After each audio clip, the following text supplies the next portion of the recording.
On va parler du trafic de migrants à présent à Calais et Dunkerque avec cette enquête du JDD publiée aujourd'hui et ce constat alarmant sur la situation qui ne s'arrange pas sur le littoral nord. D'abord parce que les traversées de la Manche ne tarissent pas et puis en raison aussi de l'augmentation des règlements de compte. Les passeurs désormais s'arment et font la loi. C'est un véritable problème. Écoutez ce que disait tout à l'heure sur notre antenne Fernand Gontier. Il est ancien directeur central de la police aux frontières et lui il parle carrément de guerre des territoires. Écoutez. Il faut absolument réussir à organiser le passage et donc il y a une véritable guerre des territoires, comme on peut l'avoir en matière de trafic de stupéfiants avec les points de deal. Il y a donc une guerre des territoires avec des milieux essentiellement irako-kurdes, syriens également. Voilà, ce sont des nationalités qui sont aguerries, on va dire, à ce type d'activité. Ce sont souvent d'anciens militaires, d'anciens truands, d'anciens sortants de prison. Ce sont d'anciens policiers, et donc ils sont tout à fait, aguerris, c'est le cas de dire, à ce type de situation. Et ils peuvent se confronter aux forces de l'ordre et faire opposition de manière systématique. Fernand Gontier, ancien directeur central de la police aux frontières, c'est une véritable mafia qui s'organise aujourd'hui, Jules Laurent, autour du trafic de migrants. Il faisait la comparaison avec la guerre contre le narcotrafic.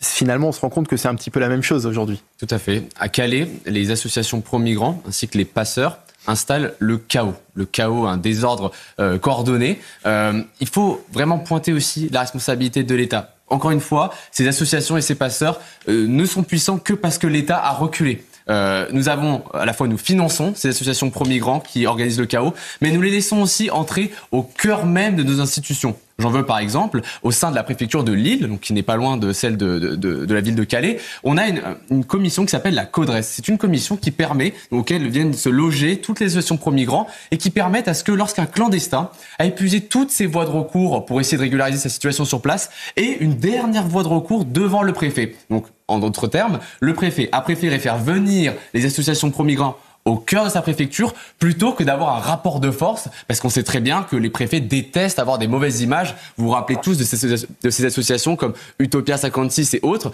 qui adorent organiser, vous savez, des campements sauvages devant les préfectures, devant les mairies. Et les préfets détestent ce genre d'image, ça fait mauvaise presse pour eux, et donc ils acceptent finalement de perdre le rapport de force. Et de la même manière, aujourd'hui, on a des policiers donc qui vont intervenir en permanence contre ces camps de migrants à Calais, qui vont essayer d'aller intercepter les passeurs et autres, mais qui, encore une fois, ne sont pas suffisamment soutenus par l'État, parce qu'il n'y a pas assez de volonté politique de traiter cette question de l'immigration des clandestins illégaux et des trafiquants de passeurs. Pourquoi ? Parce qu'en fait, aujourd'hui notre État a à la fois, par exemple, un préfet a à la fois l'obligation d'expulser un migrant, mais dans le même temps de le loger. Ça, je ne sais pas si vous le saviez, mais c'est dans le droit. Le préfet est obligé, à la fois selon le droit à l'hébergement opposable, c'est-à-dire de le loger. Donc les associations font pression sur le préfet pour ça, et dans le même temps, on lui dit qu'il doit expulser. Donc il faut une clarification aujourd'hui aussi du droit, c'est-à-dire ne plus dépendre à la fois de la CEDH qui nous fait très très mal d'un point de vue du droit interne, mais il faut une clarification et des directives très claires pour dire au préfet, aujourd'hui, vous ne régularisez plus, vous expulsez, il faut que vous ne subventionnez plus les associations qui sont locales, vous ne les faites plus venir au cœur de vos préfectures, vous organisez un rapport de force, il va falloir être, oui, répressif, mais à un moment, si on veut tenir le cap face à ce qui est du trafic d'êtres humains en France, parce qu'il faut rappeler qu'on parle beaucoup, et ces associations parlent beaucoup du droit des migrants, mais personne ne parle du droit des habitants de Calais qui vivent un enfer tous les jours, personne ne parle d'eux, sauf évidemment ici sur CNews, on est très content de pouvoir le faire parce qu'ils sont vraiment en détresse aujourd'hui face à des trafiquants d'êtres humains qui sont en plus de ça armés. Mais c'est peut-être aussi ce qui diffère, on faisait la comparaison avec le trafic de drogue, Madi Sedi, ce qui diffère peut-être du trafic de drogue, c'est justement les associations. Parce que ces associations, aujourd'hui, elles font, d'une certaine façon, partie du système.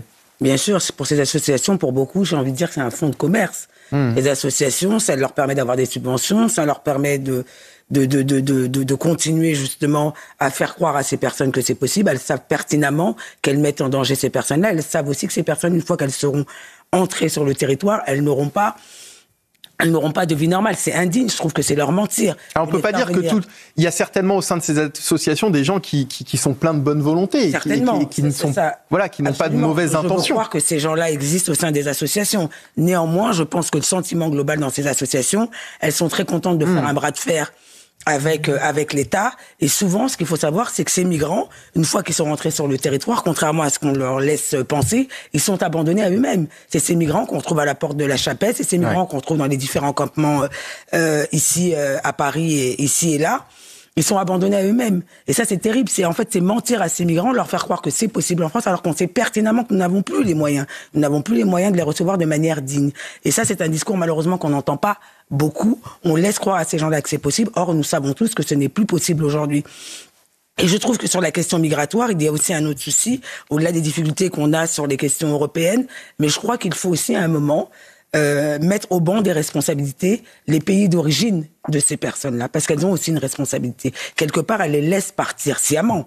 Elles les laissent partir sciemment en sachant qu'on a souvent de la coopération avec ces pays, on leur donne de l'argent, notamment dans le cadre de l'aide au développement.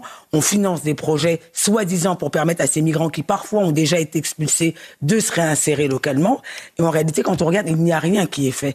Et tant qu'on ne sera pas capable de mettre à la même table nous-mêmes, l'Europe, les États frontaliers, mais aussi les pays d'origine des migrants, eh ben on aura toujours ce problème qui sera d'autant plus grandissant, puisque dans ces pays d'origine, malheureusement, c'est de pire en pire, que ce soit sur des questions de développement, que ce soit sur des questions de survie.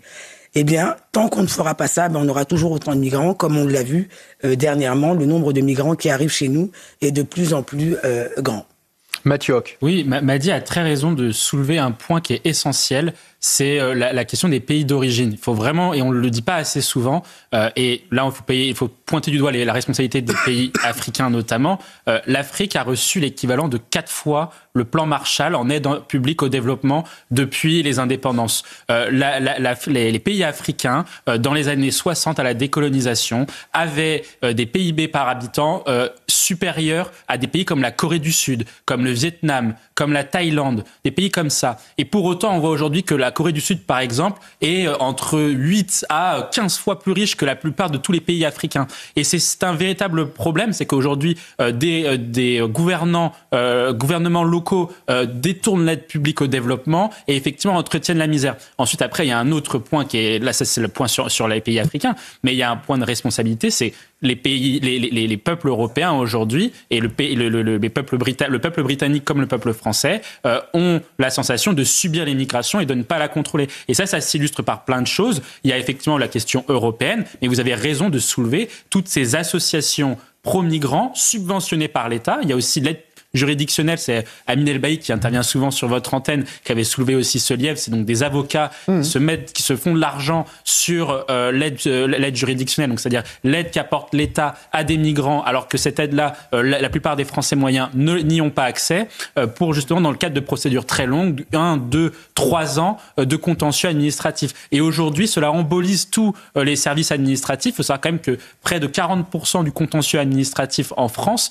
est lié à la question des OQTF. Donc c'est aussi tout un système économique qu'il faut attaquer. Donc les pays d'origine, oui, l'Union européenne, évidemment, mais également aussi notre fonctionnement interne, parce que notre politique migratoire aujourd'hui ne permet pas aux Français d'avoir le contrôle.